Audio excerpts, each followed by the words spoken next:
Ayun, ang dami. Ang daming uod. Guys, tingnan nyo naman yan. Ang daming uod. Tsaka, meron ako makita dito. Ito, napaka-rare din to. Ito guys, oh. Ito. Para siyang snail.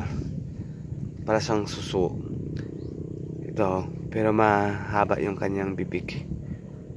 Compare dun sa snail na maliit lang. Kaya pwede mo sang masipsip kapag luto na. Ito guys, ang dami oh. Oh, dami nyo. Ang daming bulate. Tingnan nyo guys.